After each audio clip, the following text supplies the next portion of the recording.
దూత media, power of news. నమస్తే అండి. నమస్కారం అండి. కుల బహిష్కరణ లాంటి చర్యలు ఇప్పటికీ జరుగుతున్నాయంటే మన సమాజం ఎంతవరకు మారిందంటారు? మరి సమాజం ఎక్కడ మారిందమ్మా? ఇంకా సమాజంలో ఈ అసమానతలు ఇంకా కొనసాగుతూనే ఉన్నాయి. సమాజంలో ఉన్నటువంటి దుర్మార్గం ఇంకా కులం, మతం, జాతి, ప్రాంతం ఏంటి అన్యాయం.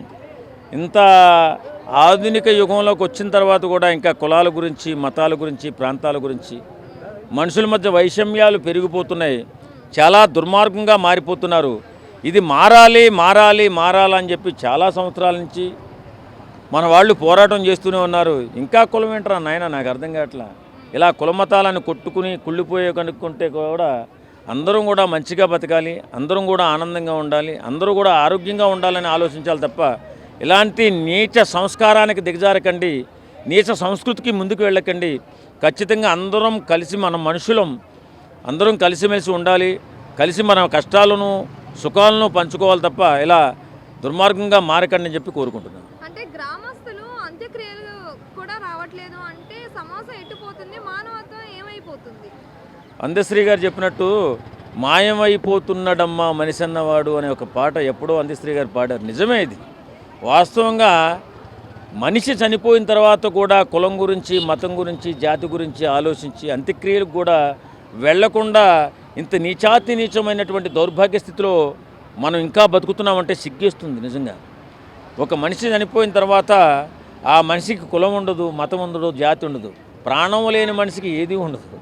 కాబట్టి ఇలాంటి దురాచారాలని దూరంగా ఉండాలని చెప్పి మానవత్వంతో మసులుకోవాలి. మనం బ్రతికేదే కొన్ని రోజులు, ఆ బ్రతుకుని అద్భుతంగా బ్రతకాలి తప్ప ఇలా నీచమైనటువంటి నికృష్టమైనటువంటి భావజాలంతో బతకూడదని చెప్పేసి మేము కోరుకుంటున్నాం. అంటే దండోరా లాంటి సినిమాలు చూస్తూ ఇన్స్పైర్ అవుతున్నారు అంటున్నారా? మరి అది ఎప్పుడో జరిగిపోయిన కథలు. దండోరా సినిమా అంటే ఏదో 1970 ఆ టైంలో జరిగిన కథలా కనిపిస్తుంది. కానీ ఇప్పుడు ఆ భావజాలం లేదు, మారుతుంది. కానీ మారుతుంది కానీ కొంతమంది ఇప్పటికీ ఆ భావజాలంతోనే బతుకుతున్నారు. ఆ బ్రతుకు కాదురా బాబు అని చెప్పి ఎంతోమంది మహానుభావులు చెప్తున్నారు. మనకి ఎప్పటికీ నేర్చుకోలేకపోతున్నాం. మన దౌర్భాగ్యం ఏంటంటే మనం మానవులం, మనకి ఇంకా కులం, మతం, జాతి ఇదేం కర్మ నాకు అర్థం కాదు. మంచిగా బ్రతకాలి, మానవత్వంతో బ్రతకాలి, అందరూ కలిసి ఉండాలి, చక్కగా జీవన ప్రయాణం చేయాలి. మనం బతికేదే కొన్ని రోజులు మాత్రమే. ఎప్పుడు ఎవడు ఎక్కడ ఎలా పోతాడో కూడా చెప్పలేము. అలాంటిది ఈ మాత్రం బతుక్కి కులం, మతం, జాతి అవసరమా? నిజంగా చాలా బాధేస్తుంది. మనిషి చనిపోతే అంత్యక్రియలు కూడా రానటువంటి ఆ సంస్కారహీనులు ఎవరో మొన్న చూసాము. చాలా బాధ అనిపించింది. ఇప్పటికైనా మారాలి, మానవత్వం మనిషిలో ఉండాలి. అంతే తప్ప ఇలా కుసంస్కారంతో మనుషుల మధ్య వైషమ్యాలు సృష్టించుకొని ఇలా దిగజారిపోతే మనల్ని మనమే పతనం చేసుకున్నట్టే తప్ప మన భావితరాలకి మనం ఏం సందేశం ఇస్తున్నాం, రాబో కాలానికి మనం ఏం సందేశం ఇస్తున్నాం, బిడ్డలకు మనం ఏం సందేశం ఇస్తున్నాం? మనం ఈవేళ కులం, మతం అని చెప్పి కుళ్ళిపోతుంటే రేపు పొద్దున వాళ్ళు కూడా అలాగే అయిపోతారు. అలా మారండి. ఇలా మనిషి చనిపోయిన తర్వాత దహనానికి కూడా చేయకుండా ఎక్కడో దూరంగా ఉండిపోయిన జంతువులు కూడా ఐక్యత ఉంది.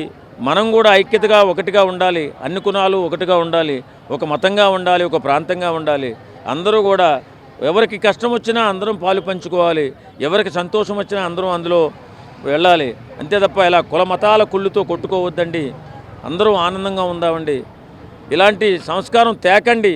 మరొకసారి మనం చేసుకుంటున్నాం. ఇలాంటి దిక్కుమాలిన సంస్కారంలో మీరు మగ్గిపోకండి, మానవత్వంతో బతకండి. అంటే ఇప్పుడు రీసెంట్గా మనం చూసుకున్నట్టయితే ఒక వ్యక్తి చనిపోతే అంబులెన్స్ కానీ లేదంటే ఆటో మీద కానీ తీసుకొని వెళ్ళకుండా ఒక బైక్, సాధారణమైన బైక్ మీద తీసుకొని వెళ్ళారు. అంటే సమస్య ఎటుపోతుంది అసలు? అంత్యక్రియలు అయినప్పుడు కూడా ఆటో సహాయం కానీ అంబులెన్స్ సహాయం కానీ ఏమీ లేకపోతే ఎలా అవుతుంది? కొంతమంది మహానుభావులు చాలా సహాయ సహకారాలు చేస్తున్నారు. కొంతమంది దరిద్రులు ఇంకా ఆ మోస పద్ధతిలోనే ఉండిపోతున్నారు. ఇప్పటికైనా మారాలండి. మనం మనుషులమండి. ఒక్కసారి మన మానవత్వంతో ఆలోచించండి. దిగువ స్థానాల్లో ఉన్నటువంటి బిడ్డలు చనిపోతే వారి అంత్యక్రియలకు తోడ్పాటునివ్వండి. అందరూ కలిసి రావాలి తప్ప ఇలాగా ఎవరి కష్టం వాళ్ళకి వదిలేసి మానవత్వం లేని మనుషుల్లా మిగిలిపోవడం కంటే కూడా కష్టంలో పాలు పంచుకుని మంచి మనిషిగా బ్రతకండి, మంచి మనుషులుగా మిగలండి. అంటే ఇలాంటి ఘటనలు మళ్ళీ జరగకుండా ఉండాలి అంటే ప్రభుత్వం ఏం చేయాలంటారు? ప్రభుత్వం ఏం చేయలేదండి, మనలోనే మార్పు రావాలి. ప్రభుత్వాలు ఏం చేస్తాయి? ఎక్కడో శవం చనిపోయింది, వాళ్ళ కుటుంబ సభ్యులు రాలేదు, మీరందరూ వెళ్ళండి అని ప్రభుత్వాలు చెప్పండి. మనకి మానవత్వం ఉండాలా. మనిషిగా పుట్టినందుకు మనం మనుషులు రా, పశువులం కాదు అనే జ్ఞానం మనకు ఉండాలి. ఆ జ్ఞానంతో బ్రతకాలి తప్ప ఇలా ఒక కాకి చనిపోతే 100 కాకులు వచ్చి కావు కావుమని ఆ కాకి అని ఎక్కడికో తీసుకుపోయి అంత్యక్రియలు చేస్తాయి. కనీసం వాటిని తీసుకున్న బుద్ధి తెచ్చుకుని ఇలాంటి